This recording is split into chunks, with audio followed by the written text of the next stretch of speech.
Bueno, buenas noches con todos. Buenas noches con todos. Mi nombre es Loti Palacio, soy docente de la Universidad Casagrande y esta noche tengo el honor de presentar la primera conferencia con la que oficialmente se realiza el lanzamiento de la nueva carrera de arquitectura de nuestra universidad. Nuestra nueva carrera de arquitectura está enfocada en concebir, diseñar y construir espacios habitables que involucren lo social, cultural y ambiental adecuado a las nuevas realidades. En la capacidad de crear diseños sostenibles y sustentables aplicando las técnicas constructivas apropiadas que satisfagan a los requisitos económicos, estéticos, funcionales y aspectos ambientales, y en conocer y utilizar distintos materiales y tecnologías adecuados para soluciones de espacios habitables. El tema de la conferencia de esta noche es el valor de la arquitectura más allá de lo estético espacial. Y nuestro invitado es Freddy Olmedo Ron. Pero ¿quién es Freddy Olmedo Ron? Es arquitecto urbanista con mucha experiencia en el área de gestión cultural. Actualmente es coordinador general del proyecto Guayaquil Siglo XXI, Fundación para la Regeneración Urbana de Guayaquil. Es creador del Instituto Tecnológico de Artes del Ecuador, el famoso ITAE. Es docente de ha sido docente de varias universidades en el área de arquitectura, museografía, restauración.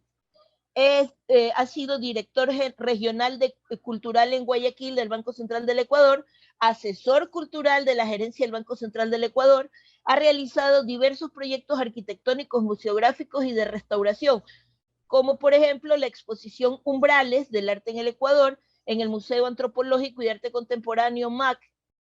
Ha trabajado en la reestructuración del Museo Colonial Naín Isaías, diseño y prefactibilidad de varios proyectos para Fede Guayas, ha desarrollado proyectos de regeneración urbana en la zona turística y la Plaza de la Evolución en Puerto Vaquerizo Moreno, que tengo entendido que es uno de los proyectos que nos va a conversar el día de hoy, el Paseo Marítimo Bahía Naufragio y el Malecón Charles Darwin en Puerto Vaquerizo Moreno. Ha sido asesor y consultor para la creación del programa de agricultura urbana para la ciudad de Guayaquil. Ha desarrollado el diseño integral del Parque Arqueológico y Ecológico Rumipamba, el diseño del Centro Cultural y Comunitario de la Empresa Eléctrica Pública de Guayaquil. Ha sido consultor del municipio de Guayaquil en proyectos de iluminación de las salas de exposición. Además, es parte del equipo asesor de la nueva carrera de arquitectura de nuestra Universidad Casagrande. Adelante, Freddy, bienvenido.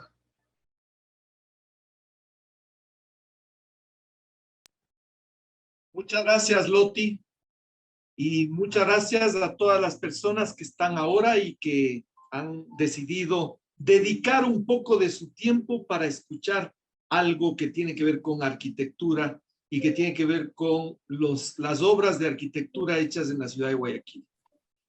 Bueno, vamos a empezar.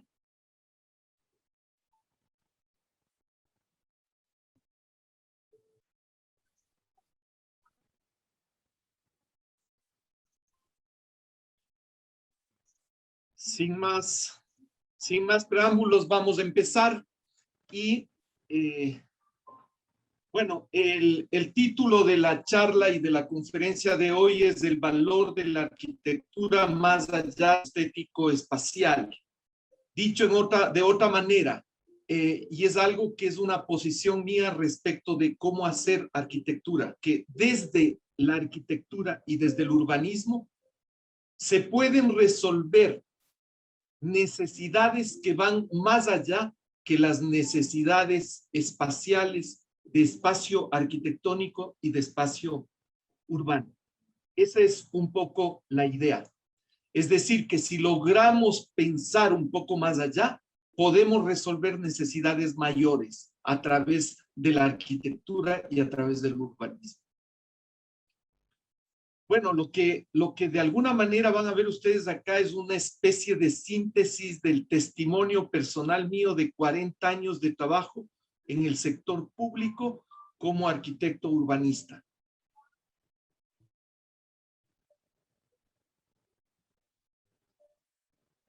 ¿Por qué estoy acá hablando ante ustedes y por qué me permito tomarme un tiempo de la vida de ustedes acá? y esto es algo que es importante, siempre considero que alguien que se para al frente a decir algo, tiene que enseñar qué es lo que ha hecho y qué es lo que ha trabajado. Y solamente de la experiencia de haber hecho y de haber trabajado, es lo que se puede sacar una serie de conocimientos que se puede compartir con otras personas. Lo que ustedes van a ver ahora es, de alguna manera, lo que ha sido mi trabajo como arquitecto y, de alguna manera, las experiencias y lo que a mí me ha pasado como arquitecto y como urbanista. Yo voy a presentar a continuación un cuadro que tiene 40 obras realizadas.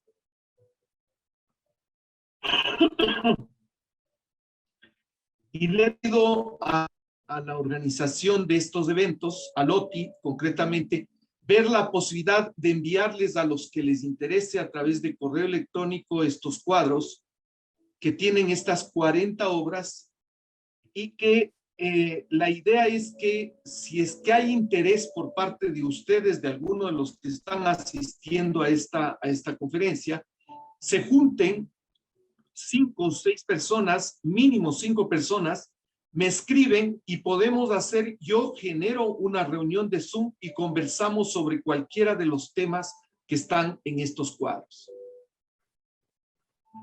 Entonces, bueno, aquí está el listado de los cuadros puestos en orden cronológico, desde el actual hasta el primero que fue hecho. No voy a enumerar ni a decir, pero aquí hay proyectos importantes como los que vamos a ver ahora.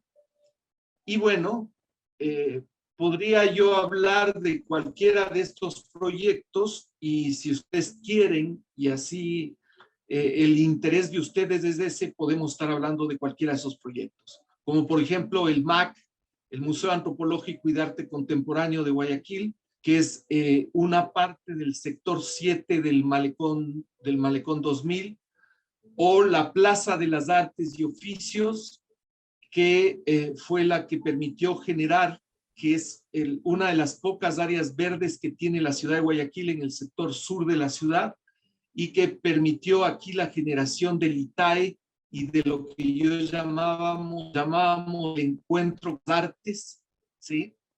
Y aquí hay algo de eso que vivimos durante 3 años. Se hicieron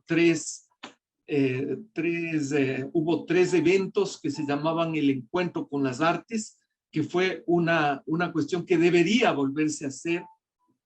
Algún rato podemos estar hablando, si hay interés por parte de ustedes de este programa que se llamó el encuentro con las artes. También podemos hablar del Museo Los Amantes de Zumpa en Santa Elena. Y hay algunos que deben conocer este museo. Es un museo que fue hecho conjuntamente con la doctora Karen Stotter para poner de relieve el hallazgo más importante, el hallazgo más antiguo en donde empezó el periodo formativo ecuatoriano, se inició el periodo formativo del continente americano, en lo que hoy es el Ecuador y parte de lo que es Colombia. Es interesantísimo este museo, todo lo que indica ahí. Y también este museo tiene la parte etnográfica, que es muy interesante y que, bueno, los que lo conocen deben haber disfrutado de todo lo que este museo presenta. Otro de los proyectos que hay son los museos regionales del Museo de Bahía de Caracas, el Museo de Man. Aquí está la exposición Orígenes, Milenarias Tradiciones de la Costa Ecuatoriana, una exposición que estuvo en Guayaquil durante algunos años. Esto fue en la década de los 90, estuvo acá en Guayaquil y ahora está en la ciudad de Bahía de Caracas. También hay otro proyecto que, si es que tienen interés, lo podemos estar hablando algún momento, que tiene que ver con el Centro Cultural y Comunitario de la Empresa Eléctrica de Guayaquil, que es un proyecto que no está ejecutado y que se lo desarrolló en la planta sur de la planta eléctrica de la empresa eléctrica de Guayaquil, en el lado sur de Guayaquil. Mucho más abajo, donde termina el Malecón 2000, a unas 10 cuadras más al sur, está esta planta que da al río Igual. En la calle Eloy Alfaro. Bueno, sí, en la avenida Eloy Alfaro, correcto. Bueno, y vamos a empezar con, he escogido yo 3 proyectos para esta charla. El primero es el Parque Histórico, el segundo es el Malecón de Puerto Vaquerizo Moreno, el Malecón Charles Darwin de Bahía Naufragio, y el tercero es el Parque de la Juventud de Babahoyo. Esos son los 3 proyectos. Las características en los 40 proyectos que yo les voy a mandar, hay proyectos que se han ejecutado, otros proyectos que se han hecho y se han ejecutado a medias, no completos, y hay proyectos que solamente han quedado en proyectos y que no se han llegado a ejecutar. Entonces, hay de todo. Aquí he escogido uno de cada uno de estos tipos. O sea, un proyecto como el Parque Histórico que está terminado, bueno, que se lo hizo, pero que no está terminado. Luego el Parque de la Juventud de Babahoyo, que es un parque que tiene mucho que ver inclusive en la Universidad Casagrande, porque trabajamos con personal y con profesionales de la Universidad Casagrande, y luego que no se llegó a hacer, y luego el otro proyecto es Bahía Naufragio, que se lo hizo a medias. Ya vamos a explicar por qué. Bueno, en cuanto al Parque Histórico Guayaquil, empecemos. ¿Quién fue el gestor del parque o cuál era la entidad que ordenaba y hacía el pedido?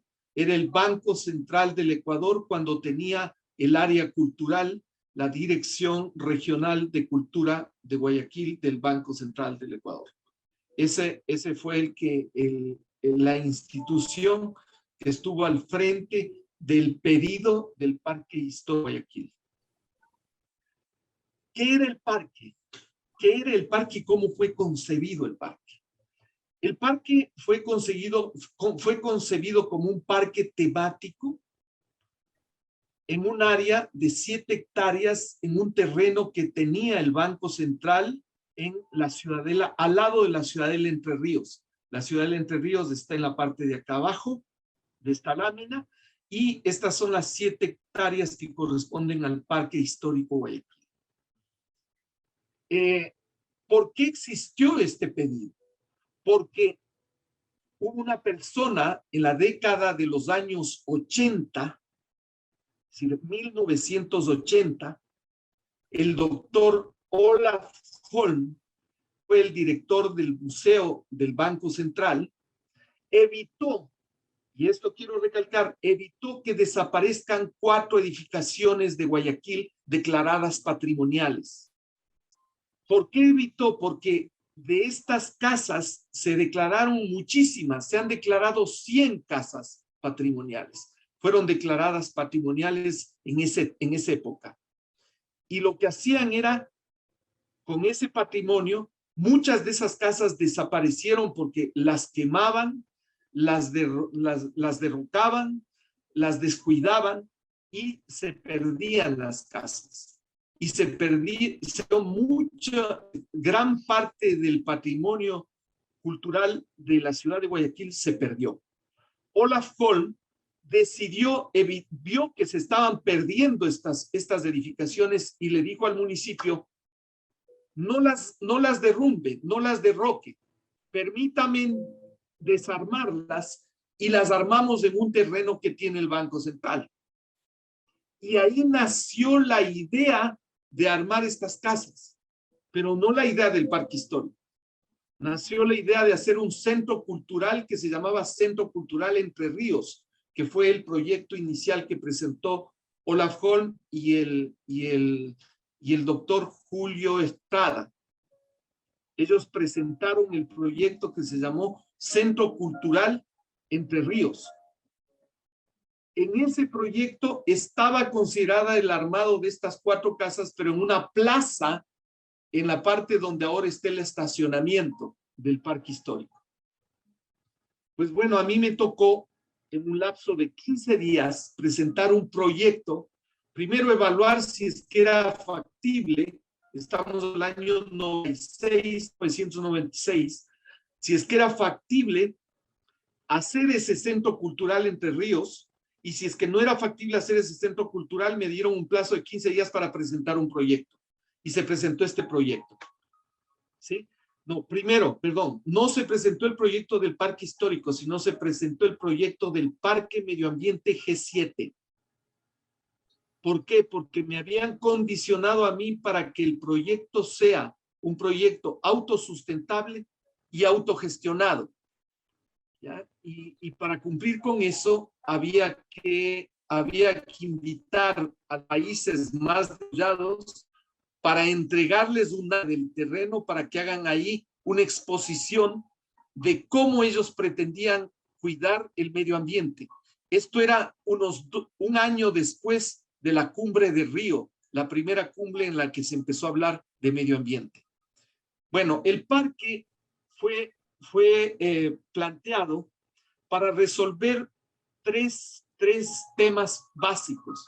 Primero, ¿cómo era el medio ambiente que rodeaba al Guayaquil de finales del siglo XIX y principios del siglo XX? Es decir, ¿cómo era el medio ambiente que había cerca del Guayaquil de esa época? Luego, ¿cómo vivía la gente en la ciudad y cómo vivía la gente en el campo? Esos eran los tres objetivos del parque histórico. Vamos a ver brevemente, y aquí quiero saber quiénes de los que están ahora asistiendo a esta conferencia conocen el parque histórico. Por favor, levanten la mano. Creo que sí hay cómo levantar la mano en la aplicación esta. Sí. Y Loti, me gustaría que me diga cuántas personas de las que están viendo esta 2, 3, 4, 5, 6 conocen el parque histórico. Yo espero que sea la mayoría, 7. Y el que no conozca, pues está invitado a que conozca algún rato, ¿no? 8, debería conocer. 9, 10. Ya. Bueno. Tenemos cerca de 12, 15 personas que sí conocen el parque histórico. Más, se nos siguen multiplicando. Ya. Se nos siguen multiplicando. Cerca de 20 personas nos han levantado sus manos. Ya, pocos son los que no las han levantado. Ajá. Yo también conozco. Bueno, yo también conozco. Esto también es interesante, que de alguna manera van, y yo espero que tengan inquietudes y podamos resolver inquietudes y preguntas que puedan tener cuando hicieron la visita al parque histórico. Bueno, hablemos de la zona de vida silvestre. ¿Qué era lo que pretendíamos hacer? La zona de vida silvestre. Aquí está el ingreso al parque. Y bueno, aquí hay un ambiente que es en donde se recibe a la persona que va a visitar el parque histórico.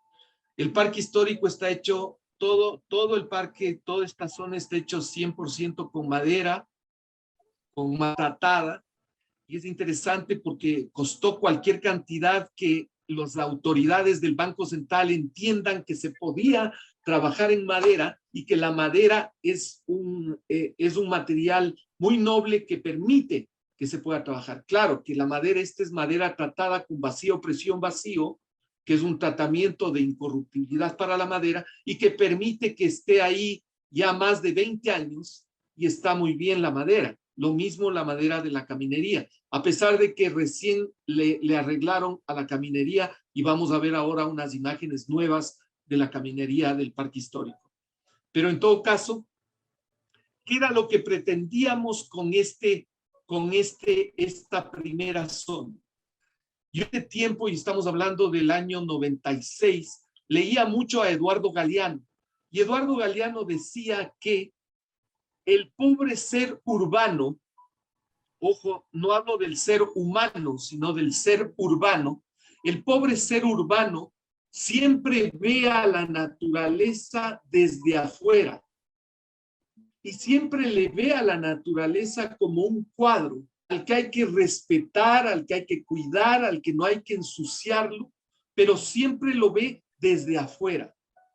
Entonces, la experiencia y lo que queríamos lograr en esta primera parte del parque histórico era que este pobre ser urbano esté en condiciones de ser urbano, de caminar por sobre un manglar y de que pueda estar introducido y viéndole ya formando parte de la naturaleza y no viéndola desde afuera.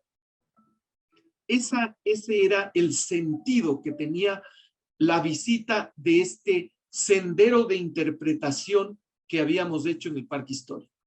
Bueno, el sendero se lo hizo con mucho cuidado, respetando a la naturaleza. La naturaleza nos iba guiando dónde se debía hacer el sendero. Luego de una planificación inicial, se iba haciendo el sendero y corrigiendo el sendero conforme se respetaban los árboles y la vegetación. Y bueno, la idea era conseguir a través de paradas temáticas, conseguir que la gente pueda ver no solamente la flora, sino la fauna de lo que era la antigua provincia de Guayaquil. Hay mucha gente que pregunta por qué el parque histórico se llama Parque Histórico Guayaquil y está en San Borondón. ¿Y por qué no se llama Parque Histórico San Borondón?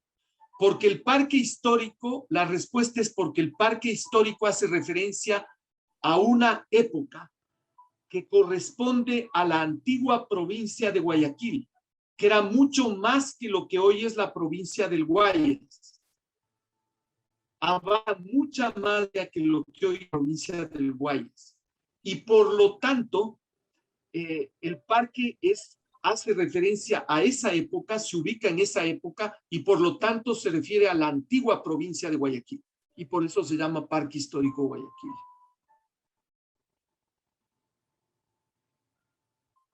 Los que conocen el parque histórico, yo creo que logramos conseguir esta experiencia de lograr estar inmerso en la naturaleza y de formar parte de la naturaleza. ¿Sí?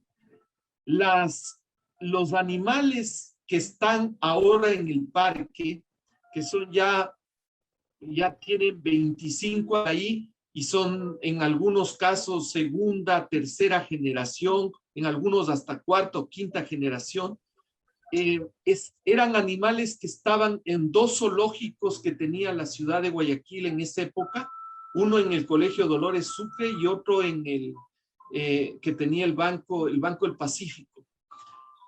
Definitivamente eran zoológicos que no se podía llamar zoológicos, eran encierros en donde estaban los animales en unas condiciones precarias terribles. Y lo que hicimos es coger a esos animales y ponerles en estas condiciones que ustedes conocen ahora en el parque histórico. Y el parque fue, inmediatamente que se inauguró, fue declarado zona de refugio de vida silvestre. Y ahí en el parque se entregan los animales que son maltratados o que son confiscados por venta ilegal. Animales de la vida silvestre que son confiscados por venta ilegal. Van al Parque Histórico Guayaquil. Bueno, aquí vemos imágenes de lo que es esto. Aquí vemos un niño interactuando con un papagayo. Aquí está Luis Avellán, el que es experto en mascotas, que trabajó en el parque con las mascotas y con los animales del parque. Y hay algo que que no se conoce mucho y que en su tiempo sí se dijo, pero que no se hizo mucha publicidad, y es el tema de que en el parque histórico logramos la reproducción de águilas arpías en cautiverio. Y aquí vemos, es interesante, en la foto anterior se veía los polluelos pequeños, y aquí está el polluelo grande del águila arpía, y logramos reproducir águilas arpías en cautiverio.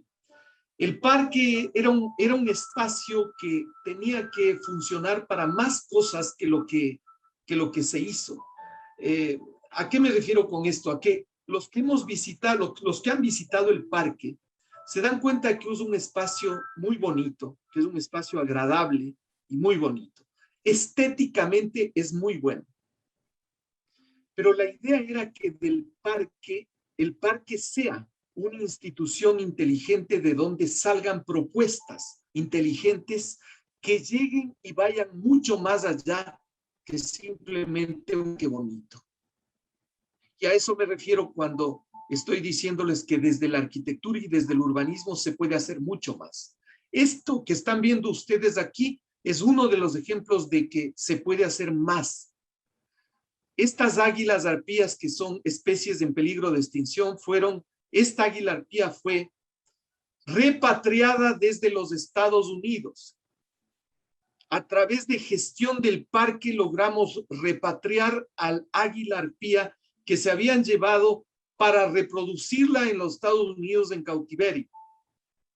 Y nosotros la repatriamos acá y nos decían que era imposible, muy difícil reproducir águilas en cautiverio.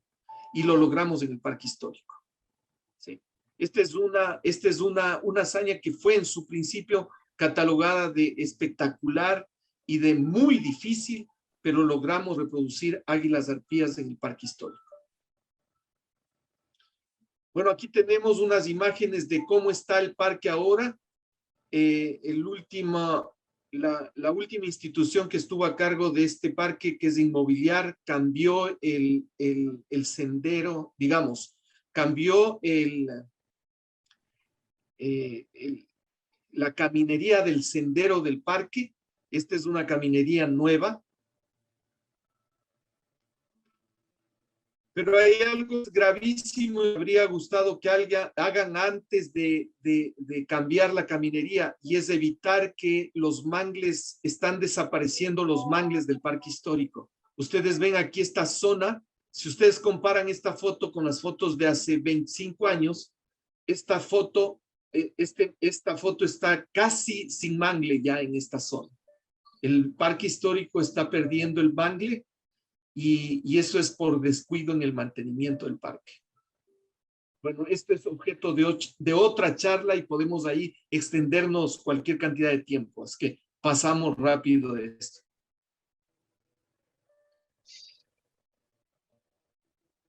Este es una anterior en la misma zona y se puede ver la diferencia de la cantidad de vegetación.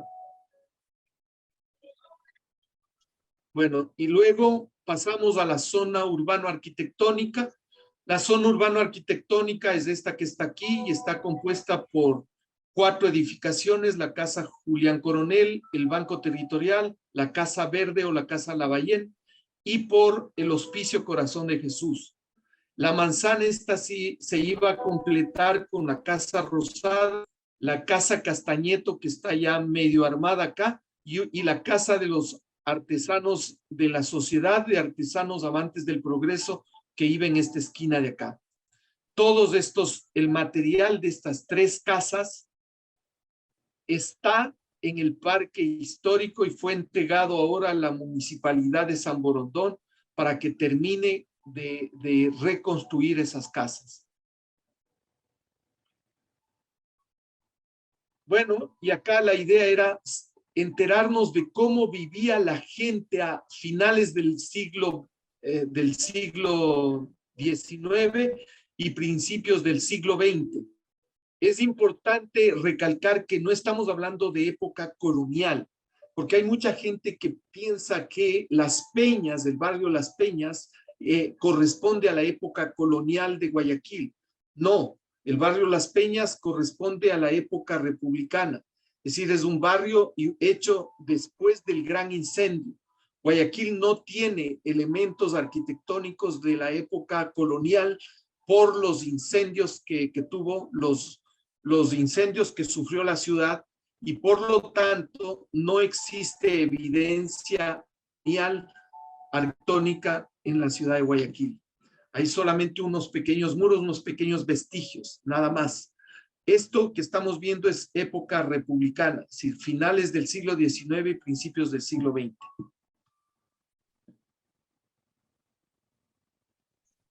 Aquí tenemos el malecón 1900, que en contraposición al malecón 2000, la idea es generar esta dicotomía, esta polaridad de los dos malecones, del malecón 2000 y el malecón 1900.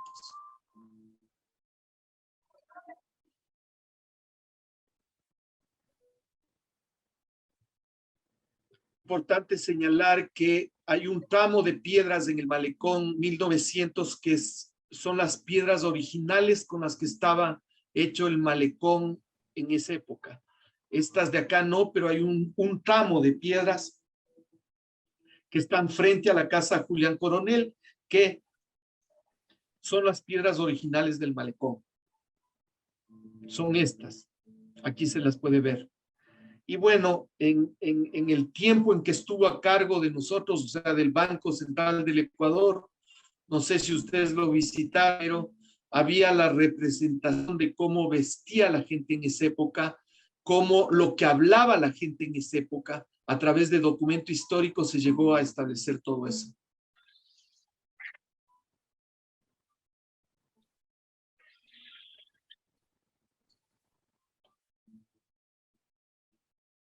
Hoy estas casas, la casa Julián Coronel y el Hospicio Corazón de Jesús, está entregado en comodato al Hotel Oro Verde, y aquí hicieron un hotel 5 estrellas.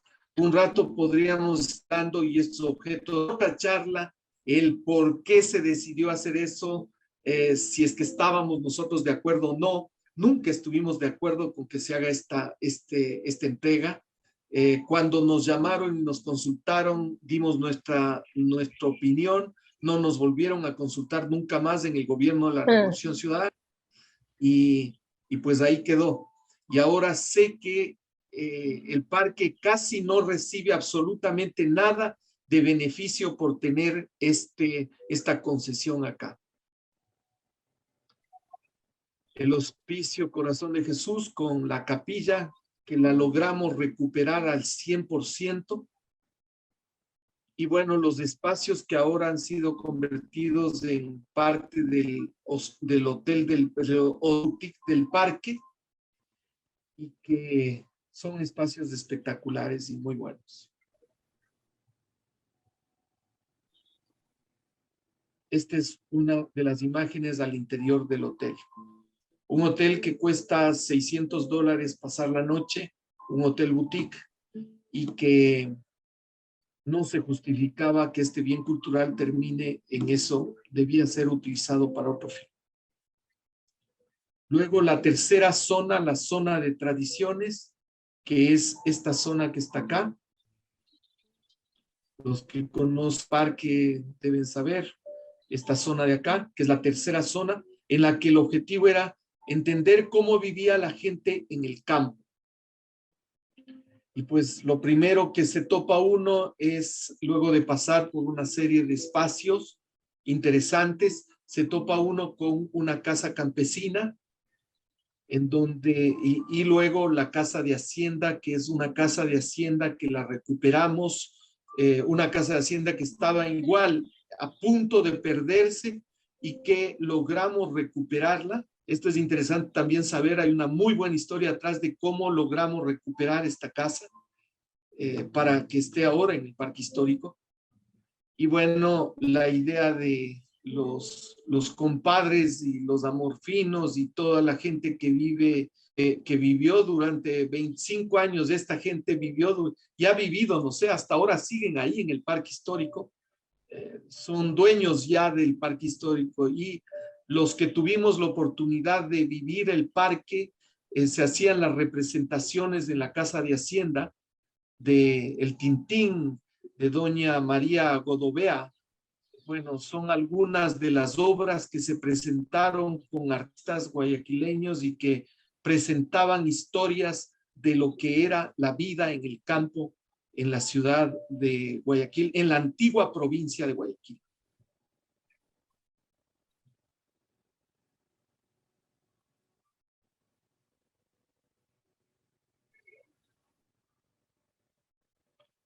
Y bueno, la visita terminaba con una exposición de lo que era la flora guayaquilensis, que es documento hecho por Tapia, un documento de la época de la ilustración hecho por Tafalia, que indicaba cuáles eran las plantas ornamentales, comestibles y medicinales de la antigua provincia de Guayaquil.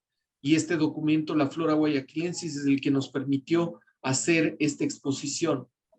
Y al final de esta exposición había la granja urbano solidaria, una propuesta que tomaba como base el concepto de la permacultura y que integraba la naturaleza, la tradición y la necesidad de autosuperación.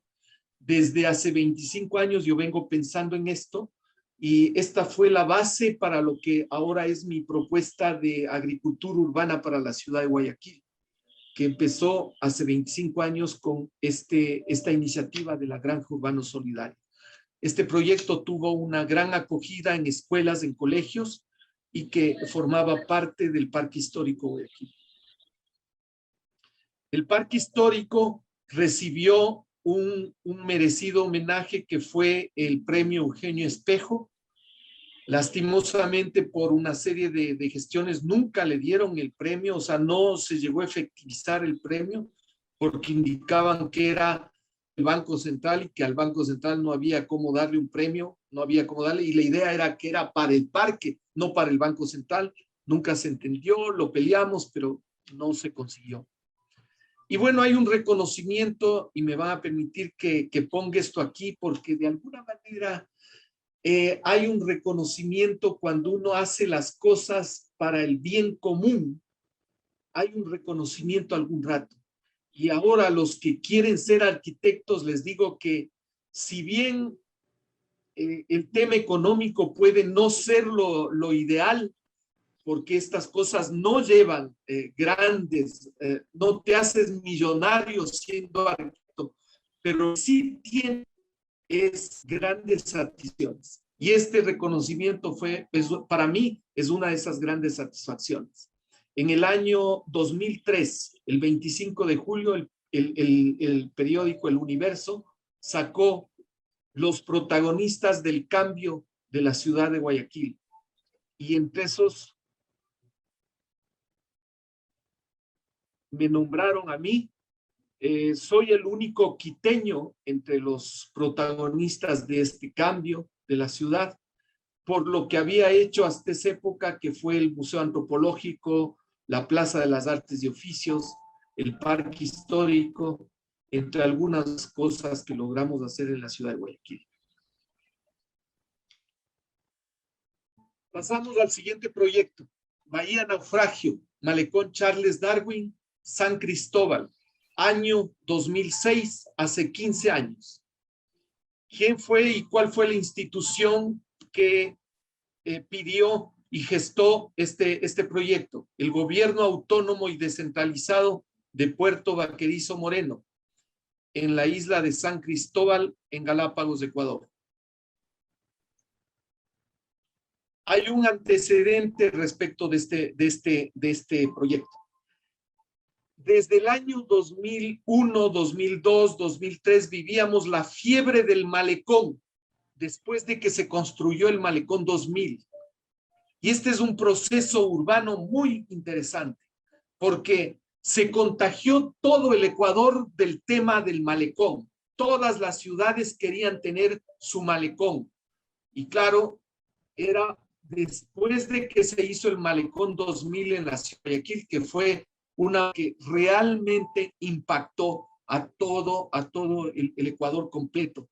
La gente de todo el país venía a ver y a conocer el malecón 2000.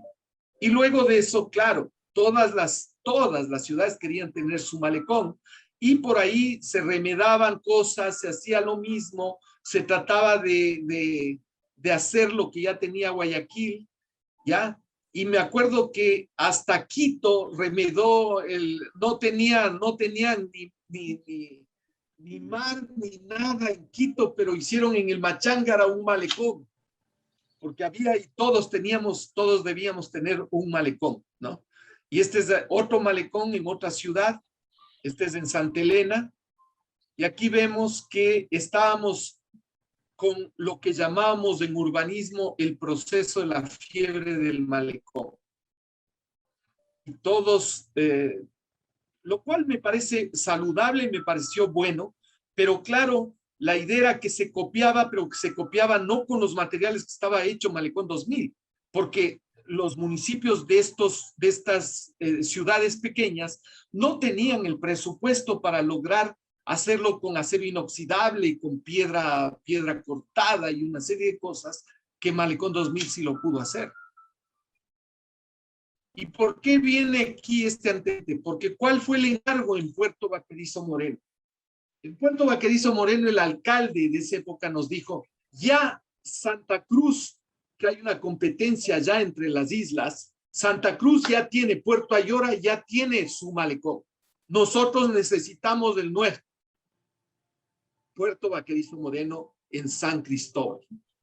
Y entonces el pedido y el encargo fue así. Y claro, este es el malecón de Santa Cruz. Y es un malecón que tiene mucho cemento y tiene hierro, cualquier cantidad de hierro y cemento. Y no es malo, es muy bueno, está muy bien hecho, es muy bien hecho el malecón este. Pero definitivamente nos dimos cuenta de que esa no era la propuesta y que nuestra propuesta tenía que ser diferente. ¿Cuál fue la propuesta? La conceptualización y el diseño de un proyecto de intervención urbana sostenible que responde al frágil contexto natural y propone el desarrollo de una arquitectura con materiales y tecnologías constructivas adecuadas y de la zona, es decir, de la isla de San Cristóbal.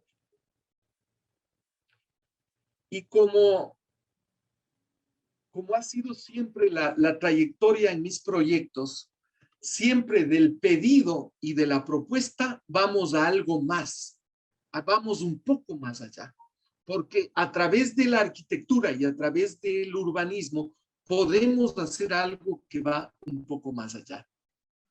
La propuesta urbana de la construcción del malecón, reactivar la economía de la isla con la explotación de maderas introducidas, convertidas en plaga y que son aptas para la construcción.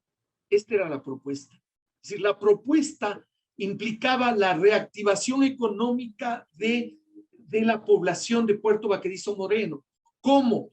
Explotando la madera que hay ahí, cualquier cantidad convertida en plaga.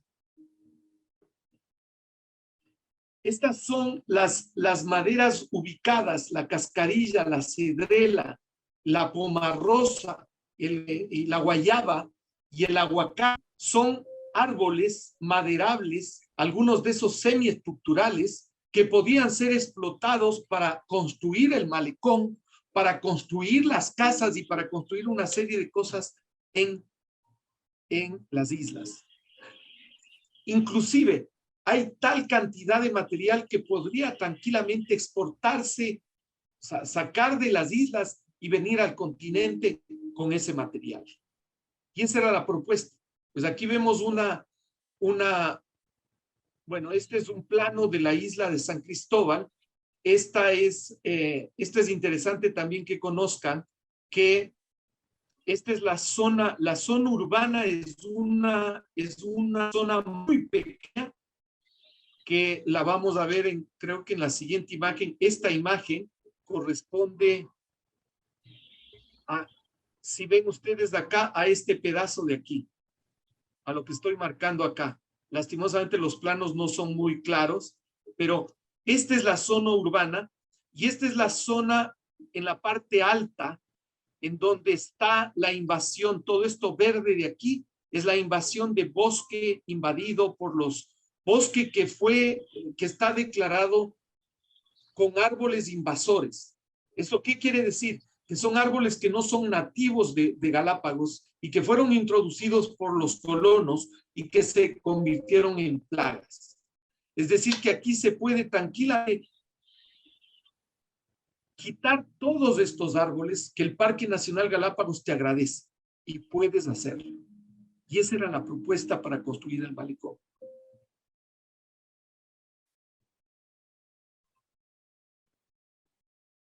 Bueno, aquí está un autoclave que era lo que se pidió y se le pidió al gobierno municipal que tenga un autoclave para hacer el tratamiento de la madera, y con esta madera se podía construir todo el malecón, muchas cosas más en la isla. Bueno, el proyecto que ustedes van a ver fue un proyecto diseñado conjuntamente con la arquitecta María Isabel Fuentes Arizmendi y fue diseñado en marzo del 2006. Les voy a enseñar ahora, esta es la presentación.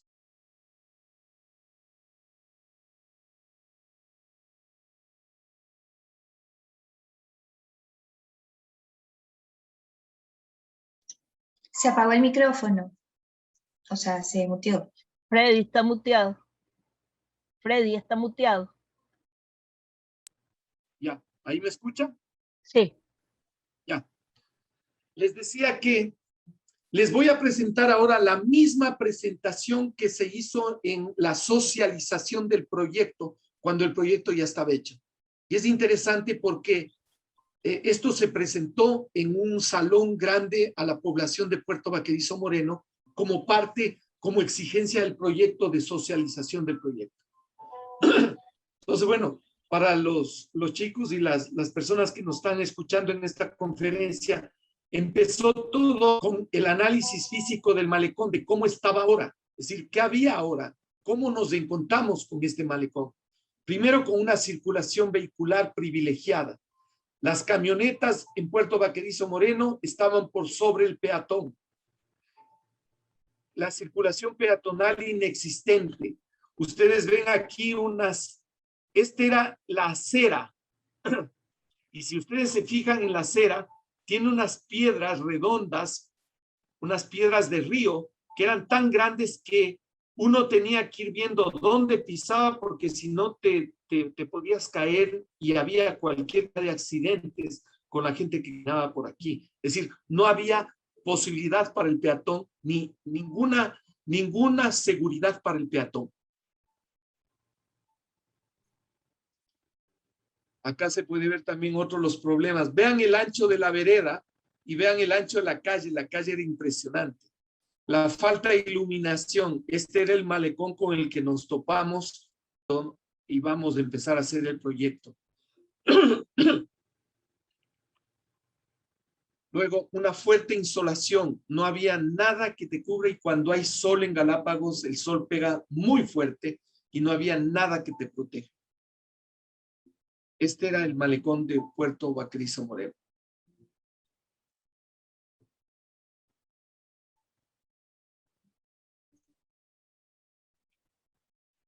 Falta de señalética,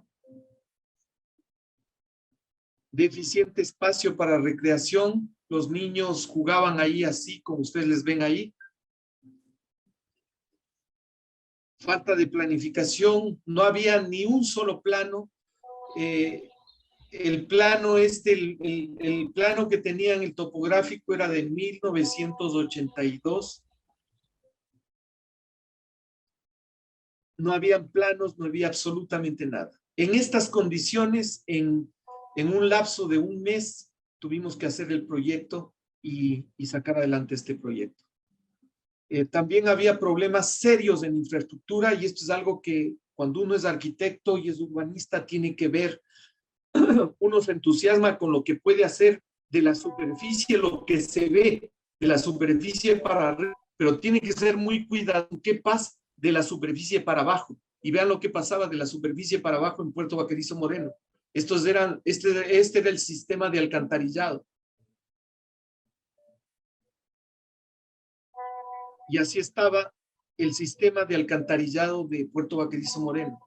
El tema de la recolección de basura. El tema del desagüe de las aguas servidas directamente al mar, sin ningún tratamiento. Esa es la tubería por la que botan al mar las aguas servidas, el agua potable deficiente.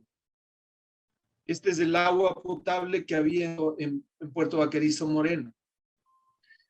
Freddy, Y luego de hablar de la infraestructura, sí. Tenemos algunas preguntas ya.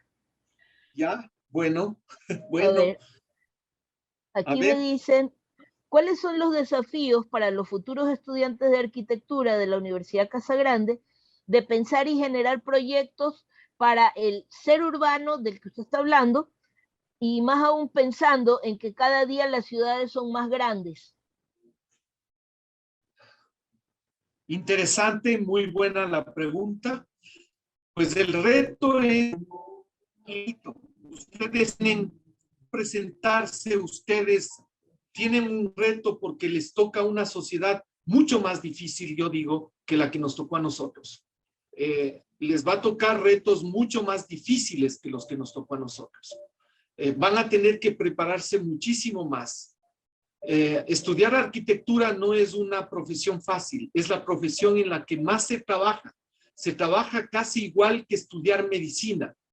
No quiero con esto desanimarles, pero quiero que ustedes sepan que para ser arquitecto la situación no es nada fácil, ¿sí? Necesitan meterle mucha pasión a lo que quieren ser para lograr ser arquitectos. ¿Cuál es el reto que ustedes tienen para este pobre ser urbano? Este pobre ser urbano cada vez es más en cantidad. Si saben que en este momento el 85% de la población del Ecuador vive en las zonas urbanas, y para el año 2025 el 95% de la población del Ecuador va a estar viviendo en las zonas urbanas. Es decir que casi todo el Ecuador va a ser un pobre ser urbano para el que ustedes van a tener que trabajar. Y van a tener que trabajar con mucha creatividad. Y no solamente viendo los proyectos y las tipologías como se enseña en las facultades de arquitectura, sino mucho más allá, lo que hemos tratado de hacer aquí, a través de cuando tiene uno la oportunidad de hacer un proyecto de arquitectura o un proyecto urbano, está trabajando con el mayor capital que tiene una familia o que tiene una ciudad o que tiene una comunidad. Y ahí es donde usted tiene que pensar en que qué más puede hacer. ¿Cómo puedo ubicarme desde arriba y ver qué más puedo hacer para aprovechar desde la arquitectura y desde el urbanismo para resolver problemas mayores que solamente el problema de espacio urbano y el problema de espacio arquitectónico? Esa es mi respuesta. Ojalá podemos hablar muchísimo más, pero me gustaría saber qué otras preguntas hay. Tenemos de invitada hoy aquí a la arquitecta, nuestra arquitecta invitada es Mónica Hunter. Mónica, nos gustaría tener alguna pregunta de tu lado. Sí, ¿sí se me escucha? Hola. Sí. Sí, bueno, como mencionó la cumbre de Río, que también me parece que fue una cumbre que dio aportes significativos. Arquitecto, ¿cómo ve estos, en los proyectos nuevos en Guayaquil, que se apliquen criterios de arquitectura sostenible? Si usted identifica, se está dando estos criterios que se dieron como aporte en esta cumbre para la tierra, ¿qué está pasando aquí en nuestro medio, en Guayaquil? Bueno, lastimosamente me encantaría, Mónica, decirle que sí se está haciendo caso lo que dijo la cumbre de Río y lo que han dicho las siguientes cumbres mundiales sobre medio ambiente, pero lastimosamente no se está haciendo. No se está haciendo, no se considera, no se toma en cuenta, no se toma en cuenta para nada en los proyectos que se hacen todas estas consideraciones que deberían tomarse en cuenta, lastimosamente. Y esto es así, y yo inclusive trabajo en el municipio de Guayaquil, pero es muy difícil ahí que las cosas salgan como nos gustaría que salgan. Lastimosamente no se hace. No existe planificación urbana. La ciudad de Guayaquil sigue creciendo quienes marcan el crecimiento de la ciudad de Guayaquil son los agentes inmobiliarios y los dueños de los centros comerciales. Es decir, donde hay un centro comercial, para allá va la ciudad y por ahí va, ¿no? Es decir, ellos son los que marcan la pauta de para dónde debe crecer la ciudad, lo cual no debería ser así. Y definitivamente la ciudad de Guayaquil tiene problemas muy serios, muy graves, que no están siendo enfrentados desde una planificación como debería ser. Ok, ¿Sí? yo tengo una pregunta. ¿Sí? ¿Qué arquitecto usted admira y por qué? ¿Qué arquitecto admiro y por qué? Bueno, hay muchos arquitectos que admiro. Algunos han sido inclusive mis mentores, ¿no? Gente que logró transmitir la pasión por hacer este tipo de proyectos. Por ejemplo, el arquitecto Hernán Crespo Toral, que fue el que evitó que desaparezca el centro histórico de la ciudad de Quito. Ese fue uno de mis mentores, sí. Luego, hay arquitectos internacionales a los cuales yo sigo, pero que hay unas diferencias abismales con nuestra realidad y con lo que acá estamos haciendo y lo que acá debemos hacer. Nuestra realidad es tan limitada en cuanto a recursos económicos, en cuanto a elaborar proyectos, que tenemos nosotros que hacer lo nuestro acá y sacar lo nuestro. Y eso es muy difícil. Uno encuentra arquitectos afuera que hacen obras monumentales, obras impresionantemente grandes, ¿no? Pero lastimosamente no podemos nosotros coger eso y hacerlo acá. Acá tenemos que empezar nosotros a trabajar lo nuestro. Cómo resolver estos problemas con los recursos que tenemos nosotros acá. Y eso es algo que es un reto para quien estudia arquitectura en un país como el nuestro, o en los países latinoamericanos en general. Tenemos otra pregunta acá. Eric pregunta, ¿una persona que sabe manejar el software de arquitectura como SketchUp, pero no AutoCAD, puede facilitarle esto estudiar arquitectura? Si es que maneja el SketchUp, que es uno de los programas que permite hacer volumetrías en 3 dimensiones con mucha facilidad, es una herramienta más que tiene, pero definitivamente no es eso lo que no marca eso el que uno tiene que estudiar, que porque sé SketchUp o porque sé algo de AutoCAD, yo voy a estudiar arquitectura. No creo que es no creo que es el razonamiento. Hay digamos que hay otras condiciones que debe tener una persona para realmente estudiar arquitectura, ¿no? Por ejemplo, una concepción espacial, entender y que sea muy fácil entender un espacio. La concepción espacial es algo que es fundamental y es básico para alguien que va a estudiar arquitectura. Alguien dice, no, es que yo soy bueno para dibujar y por eso quiero seguir arquitectura. Tampoco es suficiente con eso. No tiene que estar dispuesto, si es que va a estudiar arquitectura, como les dije hace un momento, a saber trabajar en equipo, primero. A tener concepción espacial, otro requisito. A trabajar durísimo y a sacrificar horas de trabajo. Eso es fundamental, eso es básico, ¿sí? Es decir, los arquitectos nos amanecemos trabajando muchísimas veces, trabajamos cualquier cantidad de horas, ¿ya? Y eso es parte de lo que debe tener eso en cuenta alguien que quiere estudiar arquitectura. Y bueno, por otro lado, el que quiere ayudar y el que quiere resolver problemas de la gente a diferentes escalas. Resolver problemas espaciales, si es que es una familia, le resuelve el problema de una vivienda, si es que es una comunidad, resuelve problemas de otro tipo, pero es eso, la necesidad de resolver problemas y resolver necesidades de una persona o de una población o de un grupo de personas. Eso es básico para estudiar arquitectura. Preguntan también, ¿qué habilidades debe tener una persona que quiera estudiar arquitectura? Bueno, enumeré ya algunas. La primera es, bueno, sí es bueno que le guste el dibujo. El dibujo a mano alzada sí es importante y sí es necesario. Es más, hay facultades de arquitectura en las que se privilegia el tema del dibujo antes que el tema de la computadora. Hay una lucha entre el tema de la computadora, o sea, la tecnología y el dibujo.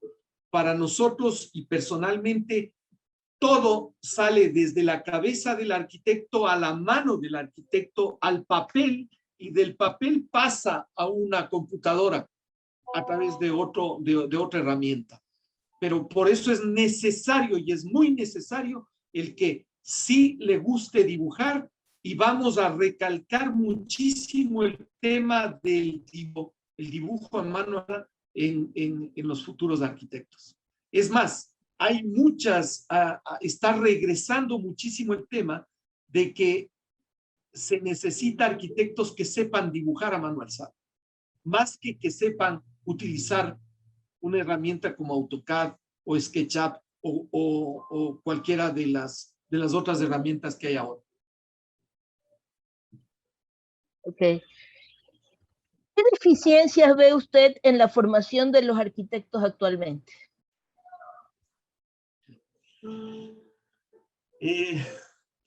Trabajé durante 9 años como profesor de la Facultad de Arquitectura de la Universidad Católica. Y algo que yo veo que pasa ahora con las facultades de arquitectura es que hay muchos profesores que fueron alumnos nuestros de la Facultad de Arquitectura, por ejemplo, de la Universidad Católica, que tienen muy poca experiencia en haber hecho obras y que lo que tienen es, lograron hacer unas maestrías, 1 o 2 maestrías, lo cual es muy bueno, y también tiene un gran mérito y tiene un muy buen aporte. Pero la experiencia es importantísima en algunas profesiones, y en arquitectura definitivamente la experiencia es muy importante. Claro que hay profesiones en las que es más importante todavía la experiencia. Por ejemplo, si es que yo voy a estudiar medicina, o sea, me interesa que el profesor que me enseña no sea un profesor que estudió 2 maestrías o 3 maestrías y tiene un doctorado y que no ha abierto nunca y ni ha operado nunca a nadie. Ahí la experiencia es muchísimo mayor que en arquitectura.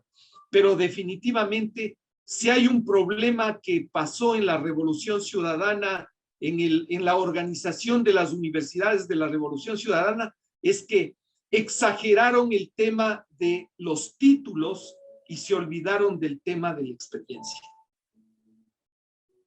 Y eso está repercutiendo ahora en los alumnos que están saliendo de las universidades. Bueno, Freddy, yo creo que está muy interesante todo lo que estamos conversando, pero ahorita sí ya estamos con el tiempo. Creo que vamos a tener que dejar algo para otra ocasión, para seguir conversando en otra ocasión. Ya, yo les agradezco mucho a todos los que han estado aquí con nosotros y los invitamos, no muy poco tiempo, dice Erika Macías, y los invitamos para una próxima charla. Por redes sociales van a saber cuál será nuestra siguiente charla y cuándo va a ser. ¿Ya? Esta es la primera de muchas charlas que tendremos sobre temas de arquitectura. Muchas gracias a todos los que han estado con nosotros. Freddy, algunas palabras para terminar. Bueno, gracias por el tiempo de ustedes, gracias por haber escuchado lo que han escuchado. Espero haber motivado a los estudiantes.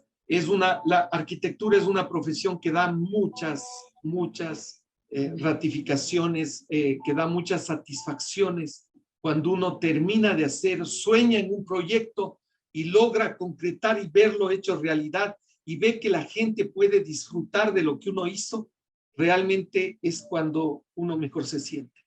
Esas son las satisfacciones que he tenido como arquitecto. He podido soñar y hacer realidad mis sueños. Y he compartido con mucha gente esos sueños que se han hecho realidad, como el parque histórico que lo he compartido con todos ustedes. Así es que es muy bueno ser arquitecto. Les invito a que tomen la decisión y se inscriban y empiecen a estudiar arquitectura, porque realmente es una profesión que es muy sacrificada, pero que vale la pena. Muchas gracias.